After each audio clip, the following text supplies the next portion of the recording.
এই মুহূর্তে আমরা রয়েছি সাউদার্ন এভিনিউ শর্মা টির সামনে।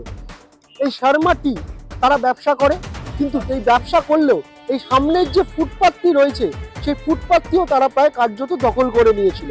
ফুটপাথের সামনে সারিবদ্ধভাবে পাতা থাকতো টুল, এবং সেখানে বিভিন্ন যে যারা খাদ্য রসিক মানুষ তারা আসতো, তাদের খাবার দেওয়া হতো, তারা এখানে বসেই খেত। এর ফলে চরম সমস্যায় পড়েছিল যারা ফুটপাথ দিয়ে চলাফেরা করে সেই সমস্ত মানুষজন, এবং স্থানীয় বাসিন্দারাও অভিযোগ করেছিল যে তারা ফুটপাথ ব্যবহার করতে পারছে না।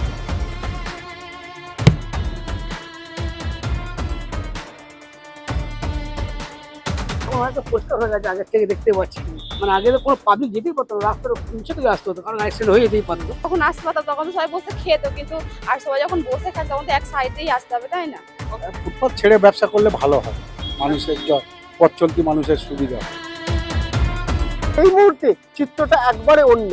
আমাদের আসা পর্যন্ত আমরা দেখেছি এখানে গুটি কয়েক টুল পাতা ছিল, আমাদের দেখার পর সেই টুল সরিয়ে নেওয়া হয়, এবং এই মুহূর্তে যে ব্যবসা চলছে সেটি যে নির্দিষ্ট দোকান রয়েছে তার মধ্যেই, অর্থাৎ ফুটপাথ সম্পূর্ণ দখলমুক্ত। ক্যামেরায় শুভময় দাসের সঙ্গে অরুণাভ ঘোষ, রাস্টেক্স।